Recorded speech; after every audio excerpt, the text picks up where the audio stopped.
ಎಲ್ರಿಗೂ welcome back one more log. So friends ಎಲ್ಲರೂ ಹೇಗಿದ್ದೀರಿ, ಚೆನ್ನಾಗಿದ್ದೀರಿ ಅಂತ ಅನ್ಕೊಳ್ತೀನಿ. ನಾವು ಕೂಡ ಸೂಪರ್ ಆಗಿದ್ದೀವಿ. ಆ್ಯಂಡ್ ಇದು ಸಂಡೇ ಲಾಗ್ ಆಗಿರುತ್ತೆ, ಬಟ್ ನಾನು ಸ್ವಲ್ಪ ಲೇಟಾಗಿ ಅಪ್ಲೋಡ್ ಮಾಡ್ತಾ ಇದ್ದೀನಿ ಬಿಕಾಸ್ ಸ್ವಲ್ಪ ರಿಲ್ಯಾಕ್ಸ್ಡ್ ಆಗಿ ಎಡಿಟ್ಸ್ ಎಲ್ಲ ಮುಗಿಸ್ಕೊತಾ ಇದ್ದೀನಿ. ಹಾಗಾಗಿ ಆ್ಯಂಡ್ ಎನಿವೇ ಸಂಡೇ ಏನೇನೆಲ್ಲ ಆಯಿತು ಅಂತ ನಿಮ್ಮ ಜೊತೆ ಖಂಡಿತ ಶೇರ್ ಮಾಡ್ಕೊತೀನಿ. ಬಟ್ ಡೆಫಿನೆಟ್ಲಿ ಈ ಲಾಗ್ ನಿಮ್ಮೆಲ್ಲರಿಗೂ ತುಂಬ ಇಷ್ಟ ಆಗುತ್ತೆ ಬಿಕಾಸ್ ಅಮ್ಮನ ಮನೆಯಲ್ಲಿ ಕೆಲವೊಂದಷ್ಟು ಇಷ್ಟು ದಿನ ನಮ್ಮ ಮನೆ ಕತೆ ನಿಮ್ಮ ಜೊತೆ ಶೇರ್ ಮಾಡ್ಕೊಂಡಿದ್ದೀನಿ.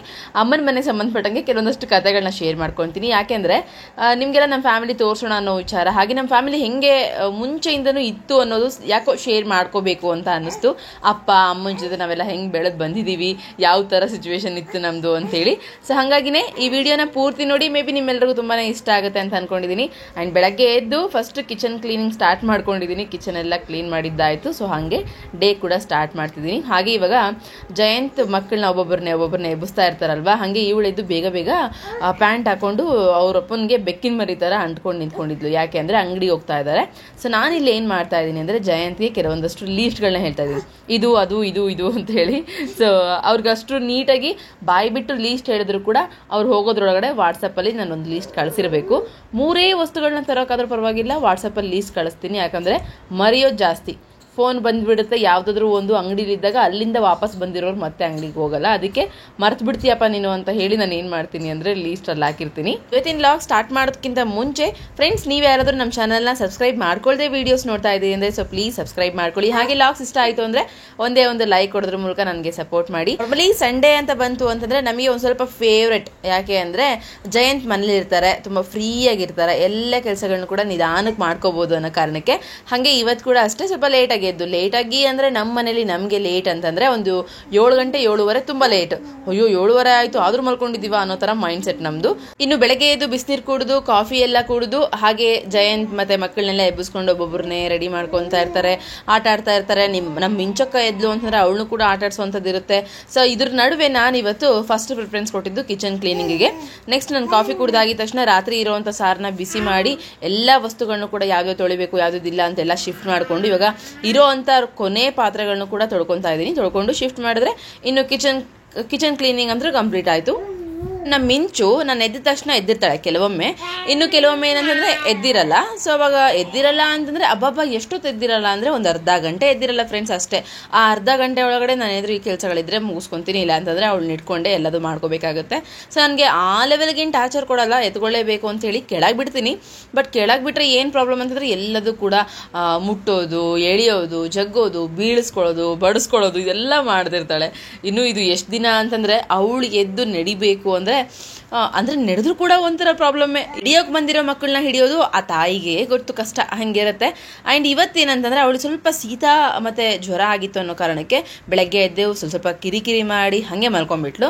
ನಾನು ಕೂಡ ಮೆಡಿಸಿನ್ ಹಾಕಿ ಮಲ್ಕೊಂಡೆ. ದೆನ್ ಇವತ್ತು ಜಯಂತ್ ಏನು ಮಾಡಿದ್ರು ಅಂದರೆ ಫಸ್ಟ್ ಟೈಮ್ ತುಂಬ ದಿನ ಆದಮೇಲೆ ಅನ್ನ ಸಾರು ತಿಂದಿದ್ದಾರೆ ಬೆಳಗ್ಗೆ ಎದ್ದ ತಕ್ಷಣ. ಯಾಕಂದರೆ ನೆಕ್ಸ್ಟ್ ಚಿಕನ್ ಮತ್ತು ಎಗ್ ಬಿರಿಯಾನಿ ಮಾಡಬೇಕು ಅನ್ನೋ ಪ್ಲಾನ್ ಇತ್ತು. ಸಂಡೇ ಅಲ್ವಾ, ಸಂಡೇ ಅಂದಿದ ತಕ್ಷಣ ನಮ್ಗೆ ಹಾಗೆ ಅನ್ಸೋದು ಏನಾದರೂ ಮಾಡ್ಕೊಂಡು ತಿನ್ನೋಣ ಅನ್ನೋ ಥರನೇ ಇರುತ್ತೆ ಮೈಂಡ್ ಸೆಟ್. ಸೊ ಹಾಗಾಗಿ ಹೇಳಿದೆ. ಆ್ಯಂಡ್ ಇಲ್ಲಿ ಸಾಂಬಾರು ಬಿಸಿ ಮಾಡ್ತಾ ಇದ್ದೀನಿ. ರಾತ್ರಿ ಮಾಡಿರುವಂಥ ಸಾರು ತುಂಬ ಟೇಸ್ಟಿಯಾಗಿತ್ತು ಅಂತೇಳಿ ಬೆಳಗ್ಗೆ ಎದ್ದ ತಕ್ಷಣ ಅನ್ನ ಸಾರು ಇಟ್ಕೊಂಡು ತಿಂದರು. ನನಗೆ ಸಖತ್ ಆಶ್ಚರ್ಯ ಏನು ಅಂತಂದರೆ ಬೆಳಗ್ಗೆನೇ ಎದ್ದು ಅನ್ನ ಸಾರು ತಿಂದಿದ್ದಾರೆ ಜಯಂತ್ ಅನ್ನೋದು. ಸೊ ಕೇಳಿದೆ ಯಾಕೆ ಹಿಂಗೆ ಇವತ್ತು ಅಂತೇಳಿ. ಸೊ ಯಾಕೋ ಗೊತ್ತಿಲ್ಲ, ರಾತ್ರಿ ಸಾಂಬಾರು ತುಂಬ ಚೆನ್ನಾಗಿತ್ತು ಅಂತ ಅನ್ನಿಸ್ತು, ಆದರೆ ತಿನ್ನೋದಕ್ಕಾಗಲಿಲ್ಲ, ಲೇಟ್ ಆಯಿತು ಅಂತ ಹೇಳಿ ಅರ್ಧಂಬರ್ಧ ತಿಂದಿದ್ದೆ. ಬೆಳಗ್ಗೆ ಎದ್ದ ತಕ್ಷಣ ನೆನೆಸ್ಕೊಂಡು ಅನ್ನ ಸಾರು ತಿಂದಿದ್ದೀನಿ ಅಂತೇಳಿ ಆಯಿತು ಬಿಡು ಅಂತ ಹೇಳಿ ಇವಾಗ ನಾನು ಕಸ ಎಲ್ಲ ಹೊಡ್ಕೊತಾ ಇದ್ದೀನಿ. ಅವರು ಅಂಗಡಿಗೆ ಹೋಗಿ ಎಲ್ಲ ತಂದಿದ್ದಾಯಿತು. ಆ್ಯಂಡ್ ನಮ್ಮ ಮನೇಲಿ ಕಸ ಹೊಡೆಯುವಾಗ ಕೈಲಿ ಇವಾಗ ಏನು ಸಿಗ್ತಲ್ಲ, ಟೊಮೊಟೊ, ಈರುಳ್ಳಿ, ನಿಂಬೆಹಣ್ಣು, ಈ ಥರದ್ದೆಲ್ಲ ಯಾರ ಕೆಲಸ ನೀವೇ ಗೆಸ್ ಮಾಡಿ. ಮಿಂಚುದೇ ಕೆಲಸ ಆಗಿರುತ್ತೆ, ಇನ್ಯಾರ್ದಾಗಿರುತ್ತೆ. ಆ್ಯಂಡ್ ನನಗೋಸ್ಕರ ಇನ್ನು ಅವರೇನೋ ಅನ್ನ ಸಾರು ತಿಂದರು ಅಂತ ಹೇಳಿ ನನಗೆ ಏನು ಪ್ರಿಪೇರ್ ಮಾಡ್ಕೊತಾ ಇರೋದು ಅಂದರೆ ಅಂಬ್ಲಿ. ಸೊ ಯಾರಿಗೆಲ್ಲ ಗೊತ್ತು ಈ ಅಂಬ್ಲಿ ಅಂದರೆ ಇದು ಒಂಥರ ರೆಸಿಪಿ ಅಲ್ಲ, ಎಮೋಷನ್ ಅಂತಲೇ ಹೇಳ್ಬೋದು. ಆ್ಯಂಡ್ ದಿವ್ಯಾ ಕೈ ತೊಳ್ಕೊಂಡಿದ್ದೀರಾ ಅಂತ ಕೇಳೋದಾಯಿತು ಅಂದರೆ ಹೌದು, ಚೆನ್ನಾಗೇ ಕೈ ತೊಳ್ಕೊಂಡಿದ್ದೀನಿ. ಆ್ಯಂಡ್ ನಾನು ಆ್ಯಕ್ಚುಲಿ ಇವಾಗ ನನಗೇನು ಗೊತ್ತಿದೆ ಆ್ಯಂಡ್ ನಾನು ಏನು ಎಕ್ಸ್ಪೀರಿಯೆನ್ಸ್ ಮಾಡಿದ್ದೀನಿ, ನನಗೆ ಇದು ಎಷ್ಟಿಷ್ಟ ಅಂತ ಹೇಳ್ಬೋದು. ಬಟ್ ಇದನ್ನು ಕುಡ್ದಿರೋರು ಬಾಯಲ್ಲಿ ಕೇಳೋವಂಥ ಒಂದು ಆ ಸೆಂಟೆನ್ಸ್ಗಳೇನಿದೆ, ಆ ಮಾತೇನಿದೆ, ಅದಕ್ಕೆ ಯಾವುದಕ್ಕೂ ಕೂಡ ಬೆಲೆ ಕಟ್ಟೋಕ್ಕಾಗಲ್ಲ.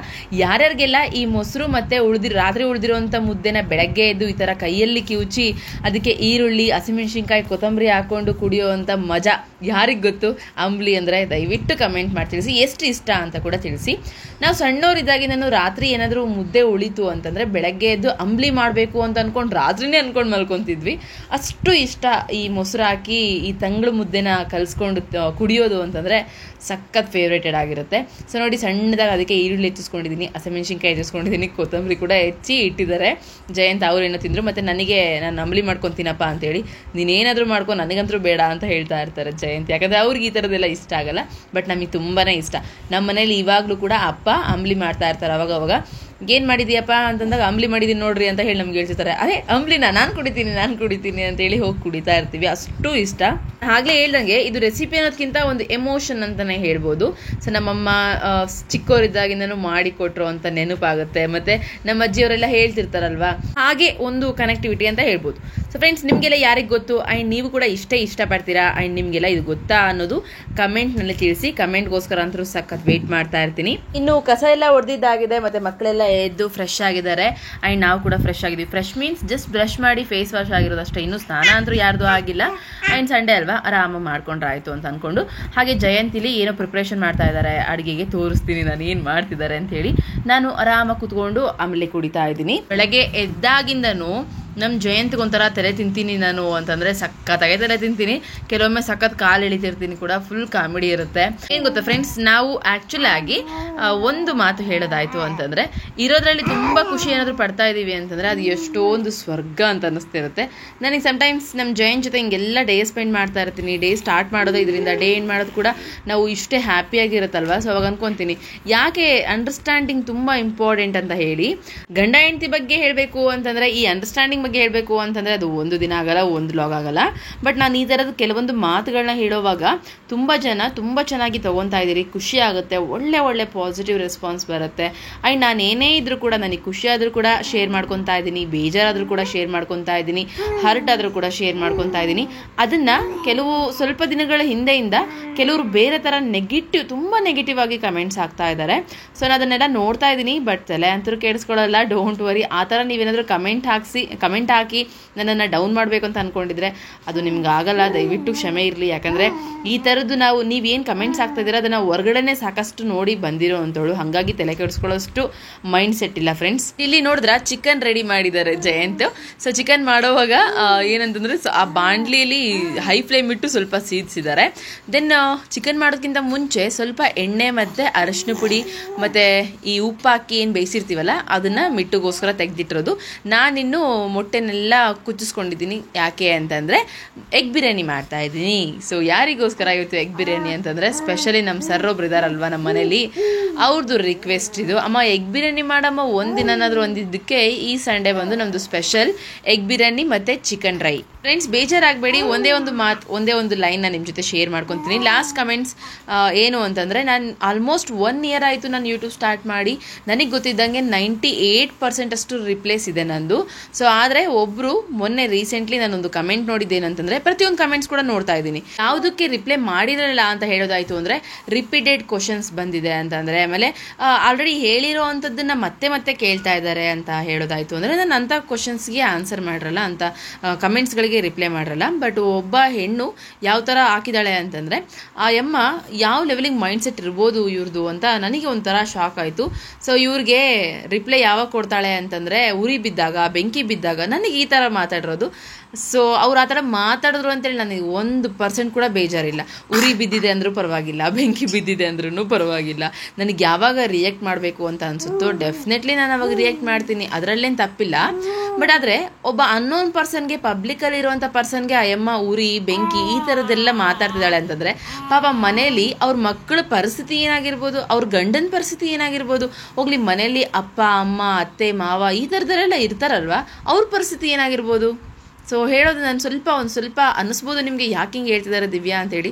ಸೀರಿಯಸ್ಲಿ ಫ್ರೆಂಡ್ಸ್, ನಾವೇನು ಮಾತಾಡ್ತೀವಿ ಅದು ನಮ್ಮದು ಡೈಲಿ ಬೇಸಿಸಲ್ಲಿ ನಾವು ಹಾಗೆ ಮಾತಾಡ್ತಾ ಇರ್ತೀವಿ. ಇವಾಗ ನಾನೇ ಎಕ್ಸಾಂಪಲ್, ನನ್ನ ಗಂಡಂಗೆ ನಿನಗೆ ಉರಿ ಬಿತ್ತಾ, ನಿನಗೆ ಬೆಂಕಿ ಬಿತ್ತಾ ಅಂತ ಅನಿಸಿದ್ರೆ ಆ ರಿಲೇಷನ್ಶಿಪ್ ಎಲ್ಲಿವರೆಗೂ ಇರುತ್ತೆ ಚೆನ್ನಾಗಿ? ಇಷ್ಟು ಪ್ರೀತಿನ ನನ್ನ ಗಂಡ ನೋಡ್ಕೋಬೋದಾಗಿತ್ತಾ? ಸೊ ಮಾತಾಡೋವಾಗ ಮಾತು ಯಾವ ಥರ ಇರುತ್ತೆ ಅದು ನಮ್ಮ ವ್ಯಕ್ತಿತ್ವ ಆಗಿರುತ್ತೆ. ಆ್ಯಂಡ್ ನಮ್ಮ ವ್ಯಕ್ತಿತ್ವ ಹೆಂಗಿರುತ್ತೆ ಅದು ನಮ್ಮ ಫ್ಯಾಮಿಲಿ ಮೇಲೆ ಡಿಪೆಂಡ್ ಆಗುತ್ತೆ. ನನ್ನ ಮಕ್ಕಳು ಕೂಡ ಅದೇ ಥರ ಬೆಳಿಬೋದು, ಆ್ಯಂಡ್ ನನ್ನ ಮಕ್ಕಳು ಕೂಡ ಅದೇ ಥರ ನಡ್ಕೋಬೋದು ಅಷ್ಟೇ ಫ್ರೆಂಡ್ಸ್. ನಮ್ಮ ಚಿಟ್ಟಿ, ನಮ್ಮ ಧ್ರುವ ಏನಿದಾನಲ್ಲ, ಅವನು ಒಂದು ಸ್ವಲ್ಪ ಯಾರಾದರೂ ಹೊರಗಡೆಯಿಂದ ಎಕ್ಸಾಂಪಲ್ ಏಕವಚನದಲ್ಲಿ ಮಾತಾಡ್ತಾ ಇದ್ದಾರೆ ಅಂತಂದ್ರೂ ಬಂದು ನನಗೆ ಏನು ಕೇಳ್ತಾನೆ ಗೊತ್ತಾ, ಅಮ್ಮ ಅವ್ರು ಯಾಕೆ ನನಗೆ ರೆಸ್ಪೆಕ್ಟ್ ಕೊಟ್ಟು ಮಾತಾಡಲ್ಲ ಅಂತ ಕೇಳ್ತಾರೆ. ನನಗೆ ಒಂದು ಸೆಕೆಂಡ್ ಅನ್ನಿಸ್ತು ಇವ್ನು ಯಾಕೆ ಈ ಥರ ಎಕ್ಸ್ಪೆಕ್ಟ್ ಮಾಡ್ತಾ ಇದ್ದಾನೆ ಅಂತ ಹೇಳಿ. ಸೊ ದೆನ್ ನಾನು ರಿಯಲೈಸ್ ಆಗಿದ್ದು, ಓಕೆ ನಮ್ಮ ಮನೇಲಿ ನಾವೇನಾದರೂ ಆ ಥರ ಏಕವಚನದಲ್ಲಿ ಜೋರಾಗಿ ಚೀರೋದು, ಅವನ ಮೇಲೆ ಗದರೋದು, ಹಾಗೆ ನಾವಿಬ್ಬರು ಅವ್ನ ಮುಂದೆ ಆ ಥರ ರಿಯಾಕ್ಟ್ ಮಾಡಿದಿದ್ರೆ ಅವ್ನಿಗೆ ಅದು ಕೂಡ ಏಕವಚನದಲ್ಲಿ ಮಾತಾಡೋದು, ಇನ್ನೊಬ್ರು ಅವ್ನಿಗೇನೋ ಬೈದು ಹೇಳೋದು ಅದೆಲ್ಲ ನಾರ್ಮಲ್ ಅನ್ನಿಸ್ತಿತ್ತು. ದೆನ್ ನಾನು ಅರ್ಥ ಮಾಡ್ಕೊಂಡಿದ್ದು ನನ್ನ ಮಗ ಇಷ್ಟು ಸೂಕ್ಷ್ಮವಾಗಿ ಈ ವಿಚಾರದಲ್ಲಿ ಬೆಳೀತಿದ್ದಾನೆ, ಅದು ಒಂದು ಲೆಕ್ಕದಲ್ಲಿ ಓಕೆನೆ, ಅದು ನೆಕ್ಸ್ಟ್ ಅವನ ಲೈಫಿಗೆ ಅದು ಬಿಲ್ಡ್ ಆಗುತ್ತೆ ಅಂತ ಹೇಳಿ. ಕೊನೆಯದಾಗಿ ಹೇಳೋದಿಷ್ಟ ಫ್ರೆಂಡ್ಸ್, ನಾನು ನನ್ನ ಒಂದು ಪ್ಯಾಷನ್ ಇದೆ ಅನ್ನೋ ಕಾರಣಕ್ಕೆ ಲಾಗ್ಸ್ ಮಾಡ್ತಾ ಇದ್ದೀನಿ. ಈ ಲಾಗ್ಸ್ನ ತುಂಬ ಜನ ಮೋಟಿವೇಶನ್ ಆಗಿ ತೊಗೊತಾ ಇದ್ದೀರಿ, ತುಂಬ ಜನ ಸಪೋರ್ಟ್ ಮಾಡ್ತಾ ಇದ್ದೀರಿ. ಸೀರಿಯಸ್ಲಿ ಆ ಒಂದು ಸಪೋರ್ಟ್ಗೆ ನಾನು ಯಾವುದೇ ಕಾರಣಕ್ಕೂ ಬೆಲೆ ಕಟ್ಟೋದಕ್ಕಾಗಲ್ಲ ಆ್ಯಂಡ್ ಏನು ಅನ್ನೋದಕ್ಕೂ ಆಗಲ್ಲ. ಆ್ಯಂಡ್ ಮತ್ತೊಂದು ಹಾಗೆ ಒಳ್ಳೇದಿದ್ದಾಗ ಮತ್ತೆ ದಿವ್ಯಾ ಕೆಟ್ಟದಿರುತ್ತೆ ಅಕ್ಸೆಪ್ಟ್ ಮಾಡಿ ಅಂತ ನೀವು ಹೇಳ್ಬೋದು. ಖಂಡಿತ ಅಕ್ಸೆಪ್ಟ್ ಮಾಡಿದ್ದೀನಿ. ಆ್ಯಂಡ್ ಮಾಡೋದಿಷ್ಟೇ, ಕೆಲವೊಂದಕ್ಕೆ ರಿಪ್ಲೈ ಮಾಡ್ತೀನಿ, ಕೆಲವೊಂದಕ್ಕೆ ರಿಪ್ಲೈ ಮಾಡೋದಕ್ಕಾಗಲ್ಲ, ದಯವಿಟ್ಟು ಕ್ಷಮೆ ಇರಲಿ. ಕೆಲವೊಮ್ಮೆ ಕೆಲಸಗಳು ತುಂಬ ಇರುತ್ತೆ. ಐ ಥಿಂಕ್ ತುಂಬ ಜನ ಅರ್ಥ ಮಾಡ್ಕೊಂಡಿದ್ದೀರಿ ಇದನ್ನ. ಇಷ್ಟೆಲ್ಲ ಮಾಡ್ತಾ ಇದ್ದಾರೆ, ಅವ್ರಿಗೆ ರಿಪ್ಲೈ ಮಾಡೋದಕ್ಕಾಗಲ್ಲ ಬಿಡಿ ಅಂತಲೂ ಕೆಲವೊಬ್ರು ಅಂತಾರೆ, ಅದನ್ನು ಕೂಡ ನೋಡಿದ್ದೀನಿ. ಬಟ್ ಆ ಥರ ಹಾರ್ಟೆಡ್ ಇರುವಂಥ ಮನಸ್ಸುಗಳ ನಡುವೆ ಈ ಥರದವ್ರು ಕೂಡ ಇರ್ತಾರೆ. Okay, it's okay. ಬಟ್ ಆ ಥರದವ್ರನ್ನ ನಾನು ಏನು ಮಾಡ್ತೀನಿ ಅಂದರೆ ಜಸ್ಟ್ ಹೈಡ್ ಮಾಡ್ತೀನಿ. ಹೈಡ್ ಫ್ರಮ್ ಮೈ ಚಾನಲ್ ಅಂತ ಕೊಟ್ಟರು ಅಂದರೆ ಇನ್ನು ಲೈಫ್ ಟೈಮ್ ಅವರು ಏನೇ ಕಮೆಂಟ್ಸ್ ಹಾಕಿದ್ರು ಕೂಡ ನನ್ನ ಚಾನಲ್ಗೆ ಏನು ಎಫೆಕ್ಟ್ ಆಗಲ್ಲ, ನನ್ನ ಚಾನಲ್ನಲ್ಲಿ ಅದು ಡಿಸ್ಪ್ಲೇ ಕೂಡ ಆಗಲ್ಲ.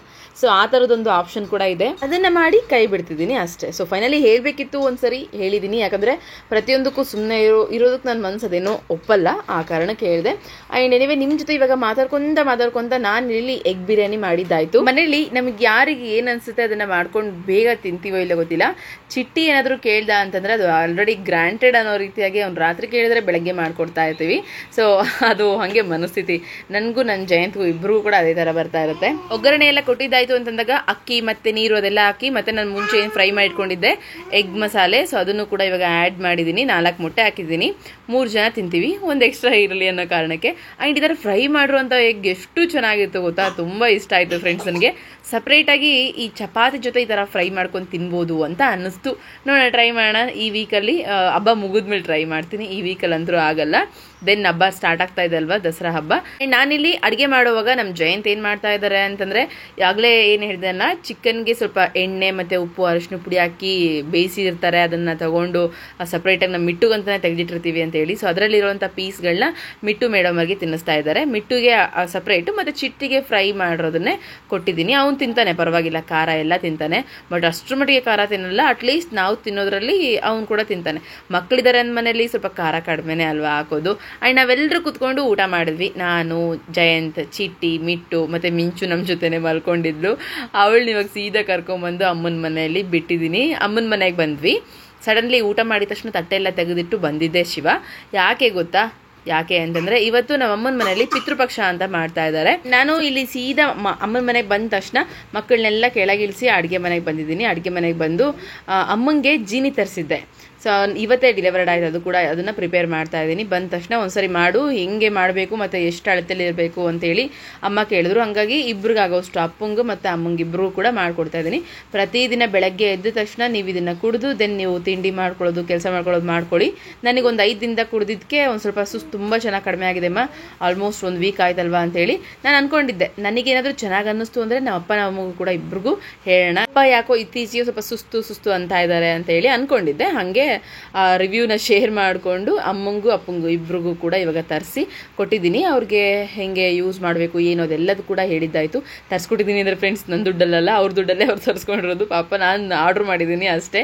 ಸೊ ನನ್ನ ಕೈಲಿ ಅಮೌಂಟ್ ಇತ್ತು ಅಂತಿದ್ದೆ ತರಿಸ್ಬಿಡ್ತಿದ್ದೆ, ಬಟ್ ಆ ಟೈಮಲ್ಲಿ ಅಮೌಂಟ್ ಇರಲಿಲ್ಲ, ಹಾಗಾಗಿ ಅಪ್ಪನೇ ಕೊಟ್ಟರು. ನನಗೆ ನೀರು ಕಾಯಿಸಿ ಆಲ್ರೆಡಿ ರೆಡಿ ಮಾಡಿದ್ರು ಅಮ್ಮ. ನನಗೆ ಯಾಕೆ ಫೋನ್ ಮಾಡಿದ್ರು ಅಂತಂದರೆ, ಇವತ್ತು 12:30ಗೆ ಬಂದಿದ್ದು ನಾನು ಅಮ್ಮನ ಮನೆಗೆ. ಅಮ್ಮನ ಮನೆಗೆ ಬರೋದಕ್ಕಿಂತ ಮುಂಚೆ ನಮ್ಮ ಮನೇಲಿ ಅದೆಲ್ಲ ಮಾಡ್ಕೊಂಡಿರೋವರೆಗೂ ಗೊತ್ತಿರಲಿಲ್ಲ. ಎಗ್ ಬಿರಿಯಾನಿ ಮಾಡ್ಕೊಂಡು ತಿನ್ನೋವರೆಗೂ ಇಲ್ಲಿ ಬಂದು ಏನೇನೋ ಮಾಡಬೇಕು ಅಂತ ಗೊತ್ತಿರಲಿಲ್ಲ. ಅಮ್ಮ ಫೋನ್ ಮಾಡಿ ಇವತ್ತು ಎಷ್ಟೊತ್ತಿದ್ರು ಕೂಡ 4:15 ಒಳಗಡೆ ಪಿತೃದೇವತೆಗಳಿಗೆ ಎಡೆ ಹಾಕಬೇಕು, ಸ್ವಲ್ಪ ಬಂದು ಮಾಡಿಕೊಡ್ತೀಯ, ನಾನು ಮಾಡೋ ಹಾಗಿಲ್ಲ ಅಂದರು. ಅಯ್ಯೋ ಅಮ್ಮ, ನಾವು ಚಿಕನ್ ಮಾಡ್ಕೊಂಡು ತಿಂದ್ಬಿಟ್ಟಿದ್ದೀವಿ, ಇಷ್ಟೊತ್ತು ಇದನ್ನೇ ಮಾಡಿದ್ವಿ ಅಂದ್ವಿ. ಹಾಗಾಗಿ ನೀರಿಟ್ಟಿದ್ದೀನಿ, ಸ್ನಾನ ಮಾಡಿಕೊಂಡು ಮಾಡು ಅಂತಂದರು. ಅಂದರೆ ಸ್ನಾನ ಮಾಡ್ಕೊಂಡು ಬರ್ತೀನೋ ನೋಡು ಅಂದರು. ನನಗೆ ನಮ್ಮನೇಲೇ ಸ್ನಾನ ಮಾಡಿ ಹೋಗೋದ್ರೊಳಗೆ ಲೇಟ್ ಆಗುತ್ತೆ ಅಂತ ಗೊತ್ತಿತ್ತು. ಹಾಗಾಗಿ ಅಮ್ಮನ ಮನೆಗೆ ಹೋಗಿ ಸ್ನಾನ ಮಾಡ್ತೀನಿ ಅಂತ ಹೇಳಿ ಅಲ್ಲೇ ನೀರು ಇಡಿಸಿದ್ದೆ. ಜೀನಿ ಮಾಡಿಕೊಟ್ಟು ಹುಟ್ಟಿದ ತಕ್ಷಣ ಹೋಗಿ ತಲೆ ಸ್ನಾನ ಮಾಡ್ಕೊಂಡು ಬಂದಿದ್ದೀನಿ, ಯಾಕಂದರೆ 12:30 ಆಲ್ರೆಡಿ, ಇನ್ನು 4:15 ಒಳಗಡೆ ಪ್ರತಿಯೊಂದನ್ನು ಕೂಡ ರೆಡಿ ಮಾಡಿಕೊಡ್ಬೇಕು ಅಂತ. ಆ್ಯಂಡ್ ಇಲ್ಲಿ ಇವತ್ತು ಅಡುಗೆ ಮಾಡಿ ಪೂಜೆ ಎಲ್ಲ ಮಾಡ್ತಾ ಇರೋದು ಯಾರು ಅಂದರೆ ಅಪ್ಪ, ನಾನು, ತಮ್ಮ 3 ಜನ ಸೇರಿಕೊಂಡು ನಾವು ಅಡುಗೆ ಮಾಡೋದು, ಪೂಜೆ ಮಾಡೋದು ಎಲ್ಲ ಪ್ರಿಪ್ರೇಷನ್ ಮಾಡ್ಕೊತಾ ಇದ್ದೀನಿ. ಆ್ಯಂಡ್ ಇಲ್ಲಿ ಏನಂತಂದರೆ ಇವಾಗ ಫಸ್ಟ್ ಮಾಡ್ತಾ ಇರೋದು ಉದ್ದಿನೊಡೆಗೆ ಉದ್ದಿನ ಬೇಳೆನ ನೆನೆ ಹಾಕಿಟ್ಟಿದ್ರು, ಅದನ್ನು ರುಬ್ಕೊತಾ ಇದ್ದೀನಿ. ಹಾಗೆ ಒಂದು ಕಡೆ ಪಾಯಸ ಕೂಡ ರೆಡಿ ಆಯಿತು. ಹೆಸರು ಬೇಳೆನ ಫುಲ್ ಕುದಿಸಿಟ್ಟಿದ್ರು ಅಮ್ಮ, ಅದಕ್ಕೆ ಒಂದು ಸ್ವಲ್ಪ ಬೆಲ್ಲ ಹೆಚ್ಚಿ ಹಾಕುವಂಥದ್ದು ಬ್ಯಾಲೆನ್ಸ್ ಇದೆ. ಫಸ್ಟ್ ಇದನ್ನು ರುಬ್ಬಿಟ್ಟು ಆಮೇಲೆ ಮಾಡ್ಕೊಳ್ಳೋಣ ಅಂದ್ಕೊಂಡು ಒಂದೊಂದೇ ಮಾಡ್ಕೊತಾ ಇದ್ದೀನಿ. ಈ ಥರದ ಅಡುಗೆಗಳೆಲ್ಲ ನನಗೆ ಬರಲ್ಲ ಫ್ರೆಂಡ್ಸ್, ಸೀರಿಯಸ್ಲಿ ಬರಲ್ಲ. ಆ್ಯಂಡ್ ಎಲ್ಲದನ್ನು ಕೂಡ ಕೇಳಿ ಮಾಡೋದ್ರೊಳಗಡೆ ಸಾಕಾಯಿತು. ನಮ್ಮ ಮನೇಲಿ ಇದ್ದರೆ ಅಂದರೆ ಎಲ್ಲ ಥರ ಮಾಡ್ತೀನಿ, ಕೆಲವೊಮ್ಮೆ ನೋಡ್ಕೊಂಡು ಮಾಡ್ತೀನಿ, ಅದು ಇದು ಓಕೆ.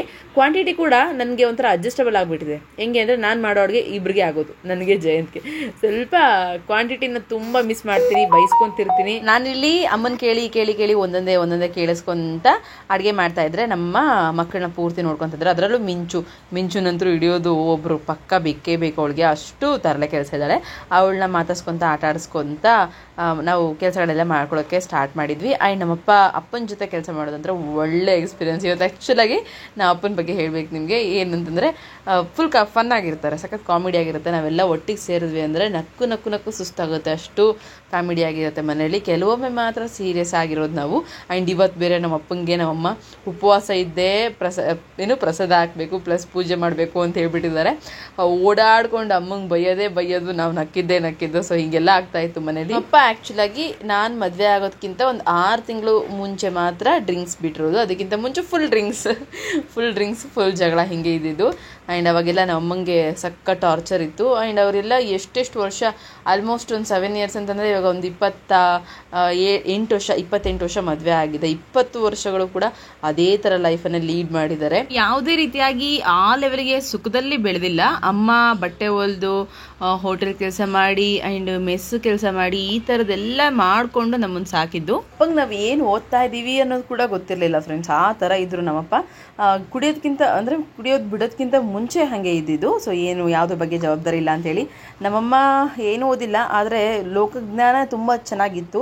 ಸೊ ಹಾಗಾಗಿನೇ ಎಲ್ಲದನ್ನು ಕೂಡ ಸಹಿಸ್ಕೊಂಡು ಎಲ್ಲದನ್ನು ಕೂಡ ಫೈಟ್ ಮಾಡಿಕೊಂಡು ಕೊನೆಗೆ ನಮ್ಮನ್ನು ಓದಿಸಿ ಇಲ್ಲಿವರೆಗೂ ತಂದು ನಿಲ್ಲಿಸಿದ್ದಾರೆ. ಅಟ್ಲೀಸ್ಟ್ ನಾವು ಇನ್ನೊಬ್ಬರ ಹತ್ರ ಕೆಲ್ಸಕ್ಕೆ ಹೋಗ್ತಿಲ್ಲ ಅಂತಂದ್ರೂ ನಮ್ಮ ಬುದ್ಧಿವಂತಿಕೆಯಲ್ಲಿ ನಾವು ಏನೋ ಒಂದು ಮಾಡ್ಕೊತಾ ಇದ್ದೀವಿ. ಈವನ್ ನಮ್ಮ ಅಕ್ಕ ವರ್ಕ್ ಮಾಡ್ತಾ ಇದ್ದಾಳೆ. ಸೊ ನಾನು ಕೂಡ ನನ್ನ ಒಂದು ಓನ್ ಬಾಸ್ ಆಗಿ ಇವತ್ತು ವರ್ಕ್ ಮಾಡ್ಕೊತಾ ಇದ್ದೀನಿ. ಆ್ಯಂಡ್ ಓಕೆ, ಅದೆಲ್ಲ ಓಕೆ ಆದರೂ ಕೂಡ ನಮ್ಮ ಅಮ್ಮಂಗೆ ಸ್ಪೆಷಲಿ ಹೆಂಗೆ ಚಾಲೆಂಜಿಂಗ್ ಆಗಿತ್ತು ಲೈಫ್ ಅಂತಂದರೆ, ಅಪ್ಪ ಕುಡಿತಾ ಇದ್ದಾರೆ ಅಂತ ಗೊತ್ತಾಗಿ ಅಮ್ಮನ ಕಡೆ ಫ್ಯಾಮಿಲಿಲಿ ಸೇರಿಸೋದಕ್ಕೆ ಏನು ಪ್ರಾಬ್ಲಮ್ ಇರಲಿಲ್ಲ. ಬಟ್ ಹೀಗೆ ನಿಮ್ಮಪ್ಪ ಅನ್ನೋದು ಒಂದು ಸ್ವಲ್ಪ ಬೇಜಾರಿತ್ತು. ಬಟ್ ಆದರೆ ಅಪ್ಪನ ಕಡೆ ಫ್ಯಾಮಿಲಿಲಿ 5 ಜನ ಅಣ್ಣ ತಮ್ಮಂದ್ರಾದರೂ ಕೂಡ, ಅವರು ಅಣ್ಣ ತಮ್ಮಂದ್ರಾದರೂ ಕೂಡ ಒಂದು 13 ಜನ ಅಣ್ಣಂದ್ರಿದ್ದಾರೆ. ಸೊ ಒಂದು 4-5 ಜನ ಅಕ್ಕಂದ್ರಿದ್ದಾರೆ. ಸೊ ಹೀಗೆ ಇಷ್ಟು ಜನ ಇದ್ದರೂ ಕೂಡ ಅಪ್ಟು ನಾವು ಮದುವೆ ಆಗಿ ನಮ್ಮಪ್ಪ ಕುಡಿಯೋದು ಬಿಟ್ಟು ಸ್ವಲ್ಪ ಚೆನ್ನಾಗಿ ಆಗೋವರೆಗೂ ಅಲ್ಲಿವರೆಗೂ ನಾವು ಯಾರ ಮನೆಗೂ ಕೂಡ ಹೋಗಿಲ್ಲ. ನಮ್ಮನ್ನು ಸೇರಿಸು ಕೂಡ ಇರಲಿಲ್ಲ ಅವರು. ಅಯ್ಯೋ ಅವರಪ್ಪ ಹಿಂಗೆ ಡ್ರಿಂಕ್ಸ್ ಮಾಡ್ತಾರೆ, ಬರೀ ಜಗಳ ಆಡ್ತಾರೆ, ಅವ್ರನ್ನ ದೂರ ಇಡಿ ಅಂತೇಳಿ ಚಿಕ್ಕೋರಿದ್ದಾಗಿಂದನೂ ದೂರನೇ ಇಟ್ಬಿಟ್ರು. ದೆನ್ ಅದು ಹೆಂಗೆ ಅಭ್ಯಾಸ ಆಯಿತು ಅಂತಂದರೆ, ನಾವು ಅವ್ರಿಗೆ ಅಲ್ವೇನೋ ಅಥವಾ ಅವ್ರು ನಮ್ಮನ್ನು ಸೇರಿಸಲ್ವೇನೋ ಅಂತೇಳಿ ನಾವು ದೂರದಲ್ಲೇ ಬೆಳೆದ್ಬಿಟ್ವಿ. ಇವತ್ತಿಗೂ ನಾವು ಯಾರನ್ನು ಒಬ್ಬರನ್ನು ಕೂಡ ಎಕ್ಸ್ಪೆಕ್ಟೇಷನ್ಸೇ ಮಾಡ್ತಿಲ್ಲ ಅವ್ರು ನಮ್ಮನ್ನು ಮನೆ ಕರೀಲಿ ಅಂತೇಳಿ. ಆ್ಯಂಡ್ ಫೈನಲಿ ಪೇ ಆಫ್ ಆಗುತ್ತೆ, ಒಂದಲ್ಲ ಒಂದು ದಿನ ನಮ್ಗೆ ಏನು ಸಿಗಬೇಕಾದ್ರೆ ಸಿಗುತ್ತೆ ಅಂತ ಹೇಳ್ತಾರಲ್ಲ, ಹಾಗೆ ಪೇ ಆಫ್ ಆಗಿದ್ದು ಯಾವಾಗ ಅಂದರೆ ನಮ್ಮಪ್ಪ ಯಾವಾಗ ಕುಡಿಯೋದು ಬಿಟ್ಟರು, ನಮ್ಮ ಇಡೀ ಫ್ಯಾಮಿಲಿಯಲ್ಲೇ ಯಾರು ಇರದೇ ಇರೋ ರೀತಿ ನಮ್ಮಪ್ಪ ಇರೋದಕ್ಕೆ ಸ್ಟಾರ್ಟ್ ಮಾಡಿದ್ರು. ಸೊ ಇವತ್ತಿಗೂ ನಾನು ಅನ್ಕೊತಾ ಇರ್ತೀನಿ, ನಮಗೆ ಕಷ್ಟ ಇದೆ ಆ್ಯಂಡ್ ಲೈಫ್ ಯಾಕೆ ಹಿಂಗೆ ಅಂತ ಅನ್ಕೊಂತೀನಿ. ನಮ್ಮಪ್ಪ ಬರೀ 4-5 ವರ್ಷದಲ್ಲಿ ಒಂದು ಸ್ವಲ್ಪ ಟೈಮ್ ಚೇಂಜ್ ಮಾಡ್ಕೊಂಡು ಈ ಲೆವೆಲ್ಗೆ ಆಗಿದ್ದಾರೆ ಅಂದರೆ ಮತ್ತೆ ನಾವು ಇನ್ನೂ ಚೆನ್ನಾಗಿರ್ತೀವಿ ಬಿಡು ಅಂತ ಹೇಳಿ. ಸೊ ಅಷ್ಟು ನಾನು ಮೋಟಿವೇಶನ್ ಆಗ್ತೀನಿ ನಮ್ಮ ಅಪ್ಪನ ಕಡೆಯಿಂದ.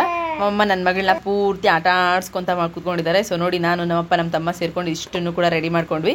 ಹಾಗೆ ಚಿಕನ್ ಮತ್ತು ಮಟನ್ ಎರಡೂ ಕೂಡ ತರಿಸಿದ್ರು. ಅದು ಎರಡನ್ನೂ ಕೂಡ ಲೈಟಾಗಿ ಡ್ರೈ ಮಾಡ್ಕೊಂಡಿದ್ದೀನಿ. ಸಿಂಪಲ್ ಮಸಾಲೆ ಹಾಕಿ ಅದನ್ನೆಲ್ಲ ಶೂಟ್ ಮಾಡಲೇ ಇಲ್ಲ ನಾನು, ಯಾಕಂದರೆ ಮಕ್ಕಳ ನೋಡ್ಕೊಳ್ಳೋದು, ಅವಳಿಗೆ ಹೋಗಿ ಹಾಲು ಕುಡಿಸೋದು, ಬರೋದು ಮತ್ತೆ ಮಾಡೋದು, ಹೀಗೆ ಬ್ಯಾಲೆನ್ಸ್ ಮಾಡ್ತಾ ಇದ್ನಲ್ವ. ಸೊ ಹಾಗಾಗಿ ಅದನ್ನೆಲ್ಲ ಶೂಟ್ ಮಾಡೋದಕ್ಕಾಗಲಿಲ್ಲ. ಇವಾಗ ತೋರಿಸ್ತೀನಿ ಏನೇನೆಲ್ಲ ರೆಡಿ ಆಗಿದೆ ಅಂತ ಹೇಳಿ. ವಡೆ ಕೂಡ ಪ್ರಿಪೇರ್ ಮಾಡಿ ಆಲ್ರೆಡಿ ನಾ ಅಪ್ಪಾಜಿಗೆ ತಂದು ಇಟ್ಟಾಯಿತು. ಅಪ್ಪನ ಮುಂದೆ ತಗಳಪ್ಪ ಎಲ್ಲದು ಕೂಡ ಸರಿ ಸಮನಾಗಿ ಹಾಕೊಂತ ಬಾ ಅಂತೇಳಿ. ಅಮ್ಮ ತುಂಬ ಇಷ್ಟ, ಅಮ್ಮನಿಗಿಂತ ಒಂದು ಹೆಜ್ಜೆ ಜಾಸ್ತಿ ಇಷ್ಟ ಅಪ್ಪ ಅಂದರೆ. ಅದು ಹಾಗೆ, ಅದು ಎಲ್ರಿಗೂ. ಅಪ್ಪ ಯಾವಾಗಲೂ ಹೀರೋನೇ ಆಗಿರ್ತಾರಲ್ವ. ಸೊ ಹಾಗೆ ನಮಗೂ ನಮ್ಮ ಹೀರೋ ಅಂತಲೇ ಹೇಳ್ಬೋದು. ಇವತ್ತಿಗೂ ನನಗೆ ಎಮರ್ಜೆನ್ಸಿ ATM ಅಂದರೆ ನಮ್ಮಪ್ಪನೇ. ಅಪ್ಪಂಗೆ ಫೋನ್ ಮಾಡಿ ಕೇಳಿಬಿಟ್ರೆ ಸಾಕು, ಹಾಕ್ಬಿಡ್ತಾರೆ. ಬಟ್ ಅದನ್ನು ನನಗೆ ಅಷ್ಟೇ ಶೋರ್ ಆ್ಯಂಡ್ ಅಷ್ಟೇ 100% ಆಗಿ ರಿಪೀಟ್ ಮಾಡ್ತೀನಿ. ಅಪ್ಪ ಇವಾಗ ಕೊಡ್ತೀನಿ ಕೊಡು ಅಂತ ಅಂದಿದ ತಕ್ಷಣ ಕೊಡ್ತಾರೆ. ಬಿಕಾಸ್ ಯಾಕೆ ಅಂತಂದರೆ ನಾನು ಯಾವಾಗ ಕೊಡ್ತೀನಿ ಅಂತ ಹೇಳಿರ್ತೀನೋ ಆವಾಗ ಆ ದುಡ್ಡನ್ನು ಮುಟ್ಟಿಸ್ತೀನಿ. 1-2 ದಿನ ಲೇಟ್ ಆಗ್ಬೋದು, ಬಟ್ ಹೀಗೆ ನಮ್ಮಿಬ್ಬರದು ವ್ಯವಹಾರ ಭಾರಿ ಚೆನ್ನಾಗಿ ಚೆನ್ನಾಗಿದೆ. ಹಾಗೆ ನೀವೆಲ್ಲ ಕೇಳಿದ್ರಿ, ಹೌದು ನಾನು ಕೂಡ ನಿಮ್ಮ ಜೊತೆ ಶೇರ್ ಮಾಡ್ಕೋಬೇಕಿತ್ತು. ಅಮ್ಮನ ಮನೆ ಚೇಂಜ್ ಆಗಿದೆ, ರೆಂಟ್ಗೆ ಇದ್ರಲ್ವಾ ಮುಂಚೆ, ಆ ಮನೆ ಕೂಡ ರೀಸೆಂಟ್ಲಿನೇ ಬಂದಿದ್ದು. ಯಾಕೆ ಚೇಂಜ್ ಮಾಡಿದ್ರು, ಇವಾಗ ಯಾವ ಮನೇಲಿ ಇರೋದು, ಯಾಕೆ ಏನು ಎಂತ ಅಂತೇಳಿ. ಹೌದು ಫ್ರೆಂಡ್ಸ್, ಆ ಮನೆಗೆ ಇವಾಗ ಲಾಸ್ಟ್ ಏನಿದ್ರಲ್ಲ ಆ ಮನೇಲಿ ಇದ್ದಿದ್ದು ಜಸ್ಟ್ 3 months ಓನ್ಲಿ 3 months. ಈ ಮನೆಗೆ ಬಂದು 1 week ಆಯಿತು ಅಷ್ಟೇ, ಎಕ್ಸಾಕ್ಟ್ಲಿ ಒಂದು 10 days ಆಗಿದೆ. ಯಾಕೆ ಅಂತಂದರೆ ಸಡನ್ ಶಿಫ್ಟ್ ಯಾಕೆ ಈ ಥರ ಅಂತ ಹೇಳೋದಾಯಿತು ಅಂದರೆ, ಆ ಮನೇಲಿ ಇದ್ರಲ್ಲ ಆ ಮನೇಲಿ ಓನರ್ ಏನು ರೂಲ್ಸ್ ಹಾಕಿದ್ರು ಅಂತಂದರೆ, ಅಂದರೆ ಹೋಗೋವಾಗಲೇ ಸುಮಾರು ರೂಲ್ಸ್ಗಳು ಹಾಕಿದ್ರು. ಓಕೆ ಇರಲಿ ಬಿಡು, ನಾವು ಹೆಂಗೂ ಏನು ಗಲಾಟೆ ಮಾಡಲ್ಲ, ಆಮೇಲೆ ನಮ್ಮಪ್ಪ ಅಮ್ಮನ ಕಡೆಯಿಂದ ಯಾವುದೇ ರೀತಿಯಾಗಿ ಗಲಾಟೆ ಅಂತೂ ಆಗಲ್ಲ, ಮತ್ತು ದುಡ್ಡಿನ ವ್ಯವಹಾರದಲ್ಲೂ ಕೂಡ ಏರುಪೇರು ಆಗಲ್ಲ, ಕಟ್ನಿಟ್ಟಾಗಿ ತುಂಬ ಚಂದನೇ ಇದ್ದಾರೆ. ಬಟ್ ಅವರು ರೂಲ್ಸ್ಗೆಲ್ಲ ಒಪ್ಕೊಂಡಿದ್ರು ಕೂಡ ಒಂದು 2 months ಆದಮೇಲೆ ಅವ್ರು ಏನು ರಿಸ್ಟ್ರಿಕ್ಟ್ ಮಾಡಿದ್ರು ಅಂತಂದರೆ, ಮನೆಗೆ ಯಾರು ಬರೋ ಹಾಗಿಲ್ಲ, ನಿಮ್ಮ ಮನೇಲಿ ಮಕ್ಕಳು ಜಾಸ್ತಿ ಇದ್ದಾರೆ, ಆಮೇಲೆ ಮಕ್ಕಳು ಕೂಡ ಬರ್ತಾರೆ, ನಿಮ್ಮ ಮಕ್ಕಳು ಕೂಡ ಬರ್ತಾರೆ, ಅಳಿಯಂದ್ರು ಕೂಡ ಬರ್ತಾರೆ, ಸೊ ಆ ರೀತಿ ಬರೋ ಹಾಗಿಲ್ಲ ಅಂತ ಹೇಳಿದ್ರು. ಆ ರೀತಿ ಏಕಾಏಕಿ ರೂಲ್ಸ್ ಹಾಕಿದ್ದಕ್ಕೆ ಈ ನಮ್ಮ ಮನೇಲಿ ಯಾರಿಗೂ ಇಷ್ಟ ಆಗಲಿಲ್ಲ, ಅಪ್ಪ ಅಮ್ಮಂಗೆ ಇಬ್ರಿಗೂ ಇಷ್ಟ ಆಗಲಿಲ್ಲ. ಬಾಡಿಗೆ ಕೊಡ್ತೀವಿ ಅಂತಂದಾಗ ಈ ಥರ ಎಲ್ಲ ಅನ್ನಿಸ್ಕೊಳ್ಳೋದಕ್ಕಾಗಲ್ಲ, ಈ ಥರ ರೂಲ್ಸ್ ಕೂಡ ಆಗಲ್ಲ. ಬಿಕಾಸ್ ಯಾಕೆಂದರೆ ಮೊಮ್ಮಕ್ಕಳಂತೂ ಬರಲೇಬೇಕು. ನಮ್ಮ ಮಕ್ಕಳು, ಅದರಲ್ಲೂ 4 ಜನ ಮೊಮ್ಮಕ್ಕಳು ಏನಿದ್ದಾರೆ, ಅಮ್ಮನ ಬಿಟ್ಟು ಅಸ್ಸಲು ಇರೋದಿಲ್ಲ. ನಮ್ಮ ಚಿಟ್ಟಿ ಇಷ್ಟು ದುಡ್ಡನ್ನಾದರೂ ಕೂಡ ಅಮ್ಮನ ಹತ್ರನೇ ಊಟ ಮಾಡಿಸ್ಕೊತಾನೆ ಇವತ್ತಿಗೂ, ಅಷ್ಟು ಹಚ್ಕೊಂಡಿದ್ದಾರೆ, ಅದು ಫ್ಯಾಕ್ಟ್ ಅದು. ಯಾಕಂದರೆ ನಮ್ಮಮ್ಮನೂ ಕೂಡ ಹಾಗೆ ಇದ್ದಾರೆ, ಮಕ್ಕಳು ಕೂಡ ಹಾಗೆ ಇದ್ದಾರೆ, ಅಜ್ಜಿ ಬಿಟ್ಟರೆ ಬೇರೆ ಏನು ಪ್ರಪಂಚನೇ ಇಲ್ಲ ಅನ್ನೋ ಥರ. ಆ್ಯಂಡ್ ಅವರು ಕೂಡ ಹಾಗೆ ಇದ್ದಾರೆ ಮೊಮ್ಮಕ್ಕಳನ್ನ. ಅದು ಒಂದಾಯಿತು ಅಂತಂದರೆ, ಇನ್ನೊಂದು ನಮ್ಮ ಅಕ್ಕ ಡ್ಯೂಟಿ ಹೋಗ್ತಾಳೆ, ಅವಳು ಕಂಪಲ್ಸರಿ ಬೆಳಗ್ಗೆ ಬಂದು ಬುಜ್ಜಿನ ಬಿಟ್ಟು ಹೋಗಲೇಬೇಕು. ಆ್ಯಂಡ್ ನಾನು ಇಲ್ಲೇ ಇದ್ದೀನಿ, ಆ್ಯಂಡ್ ಇಲ್ಲೇ ಇದ್ದಾಗ ಪದೇ ಓಡಾಡ್ತಾನೆ ಇದ್ದೀನಿ. ಬಿಕಾಸ್ ಹತ್ರ ಮನೆ ಮಾಡಿದ್ದೆ ನಮ್ಮಮ್ಮ ನನಗೆ ಹೆಲ್ಪ್ ಆಗ್ತಾರೆ, ಆಮೇಲೆ ನಾನು ಸ್ವಲ್ಪ ನನ್ನ ಕೆಲಸಗಳನ್ನ ಮಾಡ್ಕೋಬೋದು ಅಂತೇಳಿ. ಅವ್ರ ಮಕ್ಕಳನ್ನೇ ಬರಬಾರ್ದು ಅಂತಂದಾಗ ಆ್ಯಕ್ಚುಲಾಗಿ ನಮ್ಮಪ್ಪ ನಮ್ಮಮ್ಮಂಗೆ ಇಬ್ರಿಗೂ ಟ್ರಿಗರ್ ಆಯಿತು. ಸೊ ಅಡ್ವಾನ್ಸ್ ಅದೆಲ್ಲ ಕೂಡ ಕಟ್ನಿಟ್ಟಾಗಿ ಕೊಟ್ಬಿಡಿ, ನಾವು ಮನೆ ಚೇಂಜ್ ಮಾಡ್ತೀವಿ, ಈ ಥರ ರೂಲ್ಸ್ ಹಾಕೋದಾಯಿತು ಅಂತಂದರೆ ಆಗಲ್ಲ. ಯಾಕೆಂದರೆ ನಮ್ಮ ಮಕ್ಳಿಗೆ ನಾವು ಬಿಟ್ಟರೆ ಬೇರೆ ಯಾರೂ ಇಲ್ಲ. ಇನ್ನು ದೊಡ್ಡಮ್ಮನ ಮಗನ ಮನೆ, ಚಿಕ್ಕಮ್ಮನ ಮನೆ ಅಂತ ಹೋಗಿರೋದಕ್ಕಾಗುತ್ತಾ, ಅಪ್ಪ ಅಮ್ಮನ ಮನೆಯೇ ಕೊನೆ. ಆ ಥರ ನಮ್ಮ ಮಕ್ಕಳು ನಮ್ಮ ಮನೆಗೆ ಬರದೆ ಇನ್ಯಾರ ಮನೆಗೆ ಹೋಗ್ತಾರೆ ಅಂತ ಹೇಳಿ ಅವ್ರು ಆ ಥರ ಟ್ರಿಗರ್ ಆಗಿ ಮನೆಯೇ ಚೇಂಜ್ ಮಾಡೋದಕ್ಕೆ ಡಿಸೈಡ್ ಮಾಡಿಬಿಟ್ರು. ಮನೆ ಚೇಂಜ್ ಮಾಡ್ತೀವಿ ಅಂತ ಅಂದ್ಕೊಂಡು 1 month ಟೈಮ್ ತೊಗೊಂಡಿದ್ರು. 1 month ಟೈಮ್ ತೊಗೊಂಡು ಈ ಮನೇನ ನಾನು ಅಪ್ಪ ಬಂದು ನೋಡ್ಕೊಂಡು ಹೋಗಿದ್ದು. ದೆನ್ ಅಮ್ಮ ಬಂದು ಎಲ್ಲ ಮಾತಾಡಿಕೊಂಡು ಇದನ್ನು ಸ್ವಲ್ಪ ಈ ಮನೇಲಿ ರಿಪೇರಿ ಇತ್ತು, ಅದನ್ನೆಲ್ಲ ಮಾಡಿಸ್ಕೊಂಡು ಬಂದರು. ಬಂದಾಗಿಂದ ತುಂಬ ಪೀಸ್ಫುಲ್ಲಾಗಿದೆ, ತುಂಬ ಚೆನ್ನಾಗಿದೆ. ಬಟ್ ಇದು ಏನಂತಂದರೆ ಇಂಡಿವಿಜುವಲ್ ಹೋಮ್, ಯಾರ್ದು ಕೂಡ ರಿಸ್ಟ್ರಿಕ್ಷನ್ಸ್ ಇಲ್ಲ, ಏನೂ ಇಲ್ಲ. ಓನರ್ಗೆ ಇಷ್ಟು ಜನ ಇರ್ತೀವಿ ನಾವು, ಈ ಥರನೇ ಇದೆ ಅಂತೆಲ್ಲ ಹೇಳಿದಾಗ ಅದು ನಿಮ್ಮ ಮನೆ ನಿಮ್ಮ ಇಷ್ಟ, ನಾವು ಬಾಡಿಗೆ ಅಷ್ಟೇ ಕೇಳೋದು ಅಂತೇಳಿ ತುಂಬ ಅಂದರೆ ತುಂಬ ಒಳ್ಳೆ ಜೆನ್ಯೂನ್ ಪರ್ಸನ್ ಸಿಕ್ಕಿದ್ರು. ಅವ್ರು ಅಷ್ಟು ಚೆನ್ನಾಗಿರೋದಕ್ಕೆ ನಮಗೆ ಅಪ್ಪ ಅಮ್ಮಂಗೆ ಇಬ್ರಿಗೂ ಕೂಡ ಇಷ್ಟ ಆಗಿ, ಓಕೆ ಇದೇ ಮನೆಗೆ ಬರೋಣ, ನನಗೂ ಕೂಡ ಹತ್ರ ಆಗುತ್ತೆ ಅಂತ ಹೇಳಿ ಈ ಮನೆಗೆ ಶಿಫ್ಟ್ ಆದರು. ಆ್ಯಂಡ್ ಬರೋವಾಗಲೇ ಎಲ್ಲದೂ ಕೂಡ ಓಪನ್ ಅಪ್ ಆಗಿ ಮಾತಾಡಿಕೊಂಡು ಎಲ್ಲ ಬಂದಿದ್ದಕ್ಕೆ ತುಂಬ ಖುಷಿ ಆಯಿತು. ಒಂಥರ ಫ್ರೆಂಡ್ಸ್ ಏನೋ ಪೀಸ್ಫುಲ್ ಅಂತ ಅನಿಸ್ತಿದೆ, ಯಾವುದೇ ರೀತಿ ಏನು ಡೌಟ್ಸ್ ಇಲ್ಲ ಅಂತಂದಾಗ ಅದೇ ಥರ ಇರುತ್ತಲ್ವ ಮನೆಯದು. ಸೊ ಹಾಗೆ ಈ ಓನರ್ ಕೂಡ ನಿಮ್ಮ ಮನೆ ನೀವು ಎಷ್ಟು ಚೆನ್ನಾಗಿ ಇಟ್ಕೊಳ್ತೀರೋ ಹಾಗೆ ಅದು ನಿಮ್ಮ ರೆಸ್ಪಾನ್ಸಿಬಿಲಿಟಿ. ಬಟ್ ನಾವು ಆ ಥರ ರೂಲ್ಸ್ ಎಲ್ಲ ಹಾಕೋದಿಲ್ಲ. ಮಕ್ಕಳು ಅಂತಂದಾಗ ಮನೆಗೆ ಬರೆದು ಇನ್ನೇನು ಹೋಗ್ತಾರೆ, ಸೊ ನಿಮ್ಮ ಮಕ್ಕಳು ನಿಮ್ಮ ಇಷ್ಟ ಮೇಡಮ್ ಹಾಗೆ ಹಿಂಗೆ ಅಂತೆಲ್ಲ ಮಾತಾಡ್ಕೊಂಡ್ರು. ಅದು ನಂಗೆ ತುಂಬ ಇಷ್ಟ ಆಯಿತು. ಅಮ್ಮ ಮಗಳು ತುಂಬ ಫ್ರೆಂಡ್ಲಿಯಾಗಿ ಮಾತಾಡಿ ನಮಗೆಲ್ಲ ಅರ್ಥ ಆಗೋ ರೀತಿಯಾಗಿ ಈ ಮನೆ ಬಗ್ಗೆ, ಅವ್ರ ರೂಲ್ಸ್ ಬಗ್ಗೆ, ಸೊ ಈ ಥರ ಎಲ್ಲ ಮಾತಾಡಿದಾಗ ಒಂದು ಬಾಂಡಿಂಗ್ ಅಂತ ಬೆಳೆದಿರುತ್ತೆ. ಇವಾಗ ನಾವು ಬಾಡಿಗೆ ಕೊಡ್ತಾ ಇದ್ದೀವಿ, ಅವ್ರದ್ದು ಸ್ವಂತ ಮನೆ, ನಾವು ಯಾವಾಗ ಬೇಕಾದ್ರೂ ಬಿಟ್ಟು ಹೋಗ್ಬೋದು. ಬಟ್ ಒಂದು ಬಾಂಡಿಂಗನ್ನು ಚೆನ್ನಾಗಿ ಇಟ್ಕೊಂಡ್ರೆ ಮಾತ್ರ ಅದು ಸರ್ವೈವ್ ಆಗೋದಕ್ಕಾಗುತ್ತೆ. ಇಲ್ಲ ಅಂತಂದರೆ ಅದು ಅಲ್ಲೇ ಬ್ರೇಕ್ ಡೌನ್ ಆಗ್ತಿರುತ್ತೆ, ಇಲ್ಲಾಂದರೆ ಇರ್ಸು ಮುರ್ಸು ಇರುತ್ತೆ. ಸೊ ಆ ಥರ ಇರ್ಸು ಮುರ್ಸು ಇತ್ತು ಅಂದ್ರೂ ಅದು ಒಂಥರ ನೋ ಯೂಸ್ ಅನ್ನೋ ಥರನೇ ಇರುತ್ತೆ. ಸೊ ಆ ಥರ ನಮಗೆಲ್ಲ ಇಷ್ಟ ಆಗಲ್ಲ, ನಮ್ಮ ಅಮ್ಮಂಗೆ ನಮ್ಮ ಅಪ್ಪಂಗೆ ನಮಗೆ ಆ ಥರ ಓನರ್ಗಳ ಜೊತೆ ಇರ್ಸು ಮುರ್ಸು ಇದರಲ್ಲಿ ಇರೋಕ್ಕೂ ಮನಸ್ಸು ಬರಲ್ಲ, ನಾವು ಎತ್ತಂಗಡಿ ಆಗಿಬಿಡ್ತೀವಿ ಆ ಥರದವ್ರು. ನಾವು ಸ್ವಲ್ಪ ಸೈಲೆಂಟ್ ಆಗಿರಬೇಕು, ಮತ್ತು ಜಾಸ್ತಿ ಮಾತಾಡೋದು ಮನೆಗಳಲ್ಲಿ ಅಥವಾ ಹೊರಗಿನವ್ರ ಹತ್ರ ಅಲ್ಲ. ಸೊ ಹಾಗೆ ನಾವಿರೋದು. ಹಾಗಾಗಿನೇ ಈ ಮನೆ ಶಿಫ್ಟ್ ಆಗಿದ್ದಾಯಿತು. ಬಂದಾಗಿಂದ ತುಂಬ ಪೀಸ್ಫುಲ್ ಆಗಿದೆ, ತುಂಬ ಚೆನ್ನಾಗಿದೆ, ಒಳ್ಳೆ ಅನುಭವ ಆಗ್ತಾ ಇದೆ. ಏನೋ ಒಂಥರ ಪಾಸಿಟಿವ್ ವೈಬ್ಸ್ ಅಂತ ಅನ್ನಿಸ್ತಾ ಇದೆ. ಹಾಗಾಗಿನೇ ತುಂಬ ಖುಷಿಯಿಂದನೇ ಇದ್ದೀವಿ ಮನೇಲಿ. ನಾನು ಓಡಾಡ್ತಾನೆ ಇದ್ದೀನಿ, ನನಗೂ ಕೂಡ ಹಾಗೆ ಅನ್ನಿಸ್ತಾ ಇರುತ್ತೆ. ಆ್ಯಂಡ್ ಇಲ್ಲಿ ನೋಡಿ ಇವಾಗ ಪೂಜೆ ಆಯಿತು. ಸೊ ಪೂಜೆ ಮಾಡೋದ್ರೊಳಗಡೆ ಎಷ್ಟು ನಕ್ಕಿದ್ದೀವೋ ಏನೋ ಗೊತ್ತಿಲ್ಲ, ಅಷ್ಟರ ಮಟ್ಟಿಗೆ ನಗಿಸ್ಬಿಟ್ಟಿದ್ದಾರೆ ನಮ್ಮಪ್ಪ. ನಾನಿನ್ನು ಕ್ಯಾಮ್ರಾ ಹಿಂಗೆ ತಗೊಂಡು ಹಿಂಗೆ ಬಂದೆ ಅಂದ ತಕ್ಷಣ ನಾವು ನೀನು ಸ್ಟಾರ್ಟ್ ಮಾಡ್ಕೊಂಡೇನಮ್ಮ ಅಂತಂತಾರೆ. ಮುಂಚೆ ಅಂತಿದ್ರೆ ಯಾಕೋ ಇತ್ತೀಚೆಗೆ ಅಂತ ಇಲ್ಲ, ನಮ್ಮಪ್ಪ ಮರೆತು ಬಿಟ್ಟಿದ್ದಾರೆ ಅಂತ ಅನಿಸುತ್ತೆ. ನಮ್ಮ ಅಮ್ಮನಿಗಂತೂ ತಲೆ ತಿಂದು ಕೈ ಬಿಟ್ಟಿದ್ದಾರೆ. ಹಂಗೆ ನಮ್ಮ ಪಕ್ಕದಲ್ಲೇ ಮೀನ್ಸ್ ಸ್ವಲ್ಪ ದೂರದಲ್ಲೇ ಕೂತ್ಕೊಂಡು ಎಲ್ಲ ಹೇಳ್ಕೊಡ್ತಿದ್ದಾರೆ. ಅವ್ರು ಹೇಳ್ಕೊಟ್ಟಿದ್ದಕ್ಕೆಲ್ಲ ಟ್ಯಾಂಕ್ ಕೊಡೋದು, ತಲೆ ಹರಟೆ ಮಾಡೋದು, ಹೀಗೆಲ್ಲ ಮಾಡ್ತಿರ್ತಾರೆ ನಮ್ಮಪ್ಪ. ಅದನ್ನೆಲ್ಲ ಮಾಡಿಕೊಂಡು ಕೊನೆಗೆ ಇವಾಗ ಪೂಜೆ ಮುಗಿಸಿದ್ದಾಯಿತು. ತುಂಬ ಜನರು ಅಮಾವಾಸ್ಯೆ ದಿನ ಮಾಡಿದ್ದಾರೆ, ಬಟ್ ನಾವು ಅಮಾವಾಸ್ಯೆ ದಿನ ಮಾಡಿಲ್ಲ. ಅಮಾವಾಸ್ಯೆ ದಿನ ಮಾಡಬಾರ್ದು, ಭಾನುವಾರ ಮಾಡಬೇಕು ಅಂತ ಹೇಳಿದ್ದಕ್ಕೆ ಎಲ್ಲದೂ ಕೂಡ ಭಾನುವಾರನೇ ಮುಗಿಸ್ಕೊಂಡಿದ್ವಿ. ಆ್ಯಂಡ್ ಇದಾಗಿದ ತಕ್ಷಣ ಅಷ್ಟ್ರಿಗೂ ಹೊಟ್ಟೆ ಫುಲ್ ಅಸ್ತಿತ್ತು. ಒಂದು 4 ಗಂಟೆ ಆಗಿತ್ತು ಆಲ್ರೆಡಿ ಪ್ರಸಾದ ಹಾಕೋದ್ರೊಳಗಡೆ. ಇದನ್ನೆಲ್ಲ ಮುಗಿಸ್ಕೊಂಡು ಎಲ್ಲರೂ ಊಟ ಮಾಡಿ ನಾವಿನ್ನು ಆರಾಮಾಗಿ ರೆಸ್ಟ್ ಮಾಡ್ತಾಯಿದ್ವಿ. ಎಲ್ರಿಗೂ ಸುಸ್ತಾಗಿತ್ತು ಅಂತೇಳಿ. ನಾನಂತರೂ ಬಿಗ್ ಬಾಸಿಗೆ ಕಾಯ್ತಾ ಇದ್ದೆ. ಸೊ ಹಂಗಾಗಿ ಬಿಗ್ ಬಾಸ್ ನೋಡಿಕೊಂಡೆ ಮನೆಗೆ ಹೋಗೋಣ ಅಂತ ಅಂದ್ಕೊಂಡು ವೆಯ್ಟ್ ಮಾಡ್ತಿದ್ದೆ. ಆ್ಯಂಡ್ ಇದು ಪ್ರಸಾದ ಇಟ್ಟು ಸ್ವಲ್ಪ ಹೊತ್ತು ಹೊರಗಡೆ ನಿಲ್ತೀವಲ್ಲ, ಅದು ಕೂಡ ಕಾಮಿಡಿ ಮಾಡಿಕೊಂಡೆ ಒಳಗೆ ಹೋಗಿದ್ದು. ನಗ್ತಾ ನಗ್ತಾ ನಗ್ತಾ ನಗ್ತಾ ಹೀಗೆ ಕಾಮಿಡಿ ಆಗ್ತಾ ಇರುತ್ತೆ ನಮ್ಮ ಮನೇಲಿ. ನನಗೆ ವಾಯ್ಸ್ ಓವರ್ ಕೊಡುವಾಗಲೇ ಅಷ್ಟು ನಗು ಬರ್ತಾ ಇರುತ್ತೆ ನಮ್ಮಪ್ಪ ಏನೇನು ಅಂದಿದ್ರು ಅಂತ ನೆನೆಸ್ಕೊಂಡ್ರೆ. ಸೊ ಫ್ರೆಂಡ್ಸ್, ಇದು ಇವತ್ತಿನ ಲಾಗ್. ಐ ಥಿಂಕ್ ನಿಮ್ಮೆಲ್ಲರೂ ಕೂಡ ಇಷ್ಟ ಆಗಿದೆ ಅಂತ ಅನ್ಕೊತೀನಿ. ಇಷ್ಟ ಆಗಿದ್ರೆ ಒಂದೇ ಒಂದು ಲೈಕ್ ಮಾಡಿ ಮತ್ತು ನಿಮ್ಮ ಒಪಿನಿಯನ್ಸ್ ಕಮೆಂಟ್ ಮೂಲಕ ಶೇರ್ ಮಾಡ್ಕೊಳ್ಳಿ. ಆ್ಯಂಡ್ ಫೈನಲಿ ಬಿಗ್ ಬಾಸ್ ನೋಡೋದಕ್ಕೆ ಎಷ್ಟು ವೇಟ್ ಮಾಡ್ತಿದ್ದೆ ಅಂದರೆ ಬಂತಪ್ಪ ಅಂತೂ ಇಂತು ಅನ್ನೋ ಥರ. ಆ್ಯಂಡ್ ನೀವು ಕೂಡ ನಂತರ ವೇಟ್ ಮಾಡ್ತಾ ಇದ್ದೀರಾ ಬಿಗ್ ಬಾಸ್ಗೆ. ಆ್ಯಂಡ್ ಯಾರು ನಿಮ್ಮ ಫೇವ್ರೆಟ್ ಕಂಟೆಸ್ಟೆಂಟ್ ಅಂತ ಹೇಳಿ ಕಮೆಂಟ್ ಮಾಡೋದು ಮರಿಬೇಡಿ. ಆ್ಯಂಡ್ ನೆಕ್ಸ್ಟ್ ಮತ್ತೆ ಲಾಗ್ ಜೊತೆ ಬರ್ತೀನಿ. ಅಲ್ಲಿವರೆಗೂ ಹಿಂಗೆ ನೋಡ್ತಾ ಇರಿ, ಹಿಂಗೆ ಸಪೋರ್ಟ್ ಮಾಡ್ತೀರಿ. Thanks for watching this video. Have a nice day. Take care. Bye.